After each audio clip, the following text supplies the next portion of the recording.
Welcome welcome welcome friends. आज का जो लेसन है वो डे 3 में हम लोग जानेंगे कि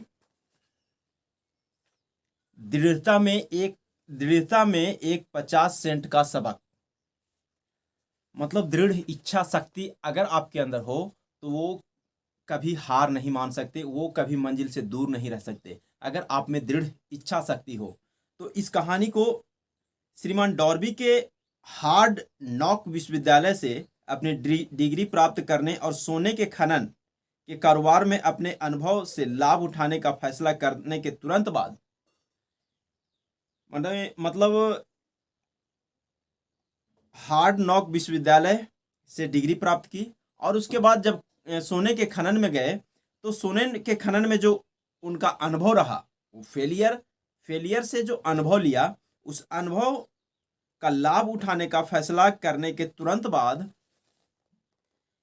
ही उनके पास एक अवसर पर सौभाग्य उपस्थित था, जिसने उनके सामने साबित किया कि जरूरी नहीं कि नहीं का मतलब नहीं हो। एक दोपहर वे एक पुराने जमाने की चक्की में गेहूं पीसने में अपने अंकल की मदद कर रहे थे। चक्की से जहां गेहूं पिसाता है उसमें अपने अंकल की मदद कर रहे थे। अंकल का एक बड़ा खेत संचालित करते थे जिस पर बहुत से काले बटाईदार किसान रहते थे। बहुत धीरे धीरे दरवाजा खुला और एक छोटी सी काली बच्ची बटाईदार की बेटी अंदर आई, दरवाजे के पास खड़ी हो गई। अंकल ने ऊपर नजर घुमाई, बच्चे को देखा और बुरी तरह से उस पर चिल्ला कर बोले, तुम क्या कर चाहती हो? मतलब काले बटाईदार की बच्ची जो आई थी उस पर गुस्से से चिल्ला कर बोले, तुम क्या चाहती हो? बच्ची ने नरमी से जवाब दिया, मेरी माँ कहती है उसे 50 सेंट भेज दो। मतलब उसकी माँ 50 सेंट मांगी है। मैं ऐसा नहीं करूंगा। अंकल ने जवाब दिया, तुम घर भागो, मैं तुम्हें नहीं दूंगा, तुम घर भागो। हाँ अच्छा, बच्ची ने उत्तर दिया। लेकिन वह गई नहीं। अंकल अपने काम में लग गए। वह अपने काम में इतने व्यस्त हो गए कि उन्होंने यह देखने पर जरा भी ध्यान नहीं दिया कि वह बच्ची गई नहीं है। जब उन्होंने दोबारा ऊपर देखा और उसे अभी भी वहां खड़े देखा तो वे उस पर चिल्लाए, फिर से दोबारा चिल्लाए, मैंने तुम्हें अपने घर जाने के लिए कहा था। मैंने तुम्हें अपने घर जाने के लिए ना कहा था। देखिए, अब जाओ नहीं तो मैं तुम्हारे पास आता हूं। छोटी लड़की ने कहा, ठीक है, लेकिन वह 1 इंच भी नहीं हिली। छोटी लड़की जो थी वो कही कि अच्छा ठीक है, लेकिन वह पीछे नहीं हटी। कितना भी ये चिल्ला रहे थे, उस पर गुस्सा कर रहे थे, उसको डरा रहे थे, लेकिन वो पीछे हटने के लिए तैयार नहीं थी। अब देखिए, अंकल ने अनाज की बोरी जिसे वे मील हॉपर में डालने वाले थे पटक दी। बैरल का एक डंडा उठाया और अपने चेहरे पर कठोरता के संकेत की एक अभिव्यक्ति के साथ बच्चे की ओर बढ़ना शुरू किया। मतलब डंडा उठाकर उसको डराने के लिए बढ़ना शुरू किया। डार्बी ने अपनी सांस रोकी, पूरी सांस रोकी। वह निश्चित था वह एक हत्या का गवाह बनने वाला था। वह जानता था कि उसके अंकल का गुस्सा तेज है। वह जानता था कि देश के उस हिस्से में काले बच्चों से गोरे लोगों की बात का विरोध करने की उम्मीद नहीं की जा सकती है। मतलब देश में ऐसा माहौल था कि काले बच्चों से गोरे लोगों का विरोध करना मुश्किल नहीं है, मुश्किल है।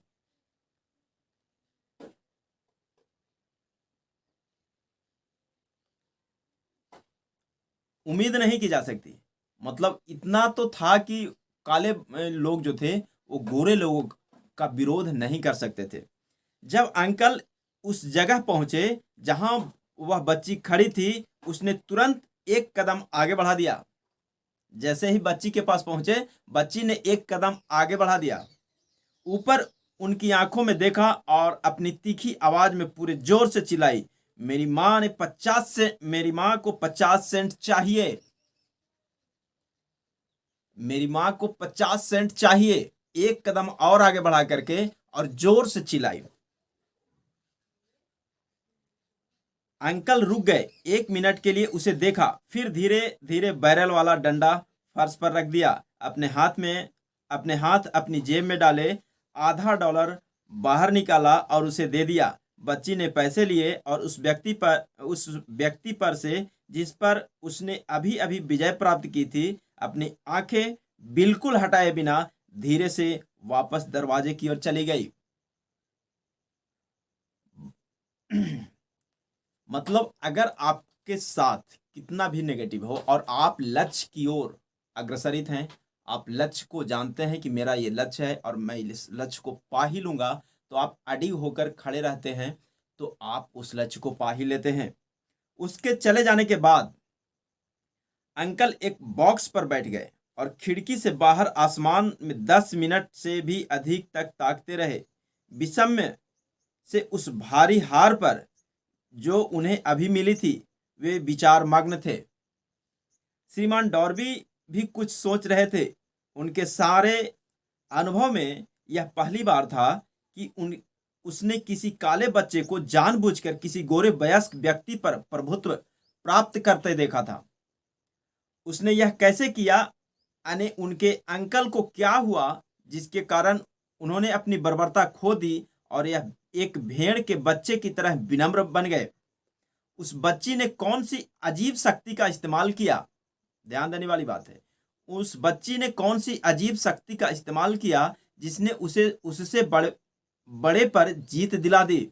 ये और अन्य इसी तरह के सवाल डॉर्बी के मन में चमके, लेकिन वे सालों बाद तक जब उन्होंने मुझे यह कहानी सुनाई, उसका जवाब नहीं ढूंढ पाए थे।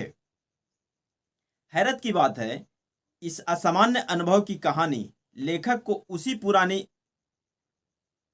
पुरानी मील में सुनाई गई, ठीक उसी जगह जहां अंकल को उनकी भारी हार मिली थी।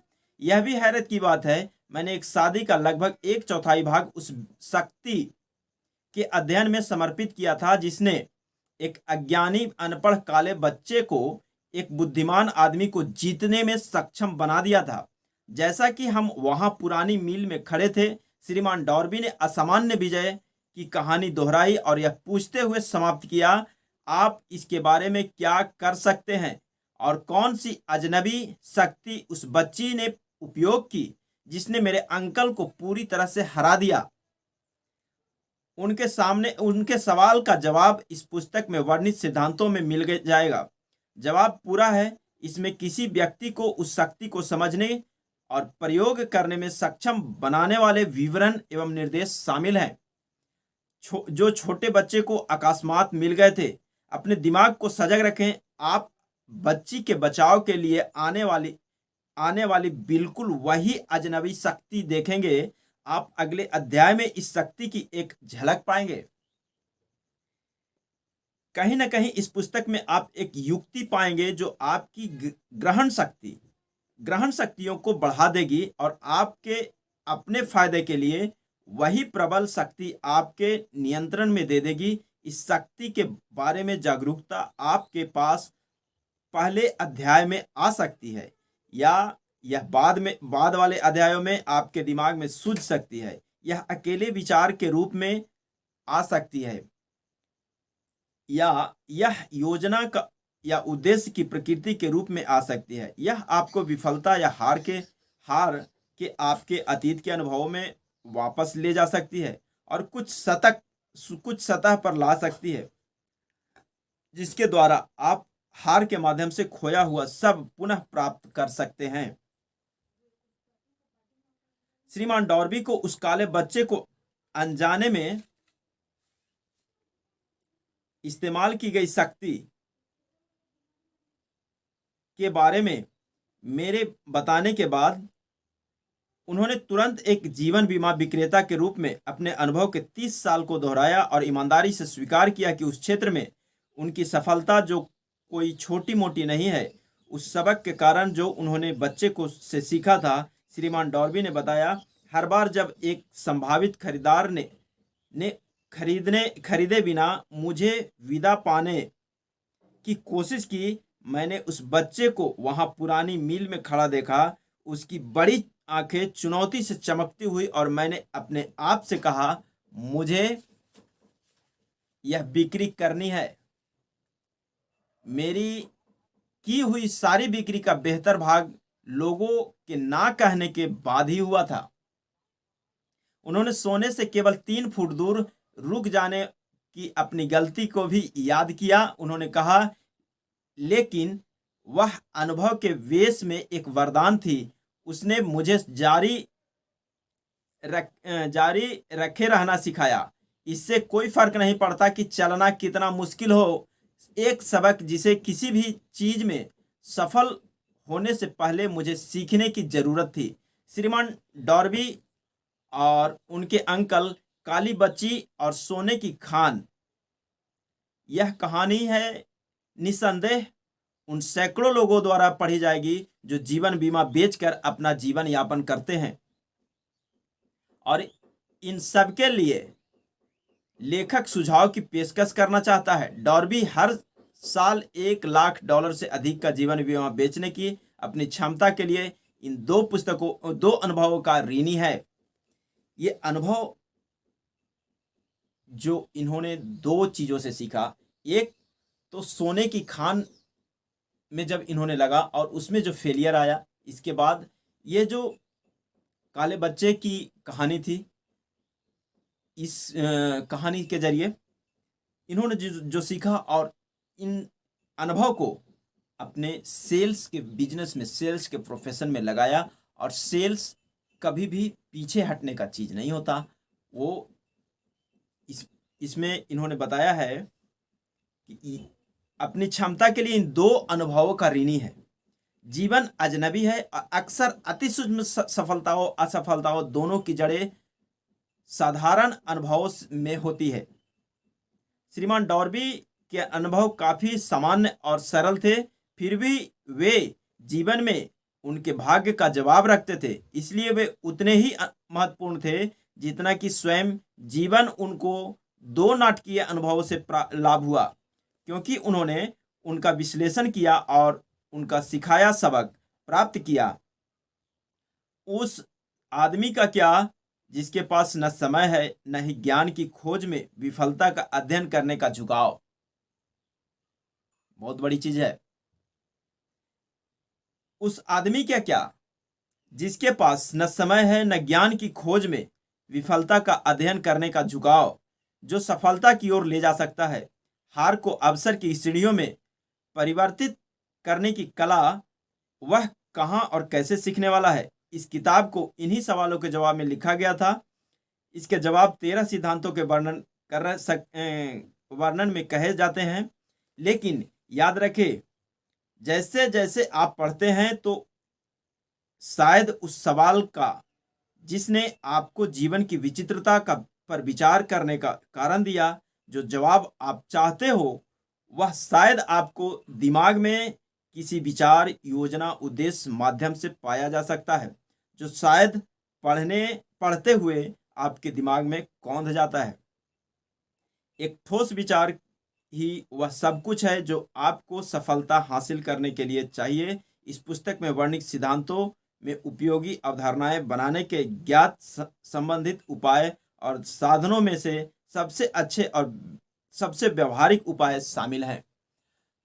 तो दोस्तों, आज आपने और हमने सीखा कि कभी भी जो लक्ष्य हमने निर्धारित किया है, उस लक्ष्य से एक कदम भी पीछे नहीं हटना है, उसके लिए अडिग खड़ा रहना है। और जब आप किसी भी लक्ष्य को पाने के लिए, उस लक्ष्य के लिए आप अडिग खड़ा रहते हैं, आपको लक्ष्य वो जरूर प्राप्त होती है।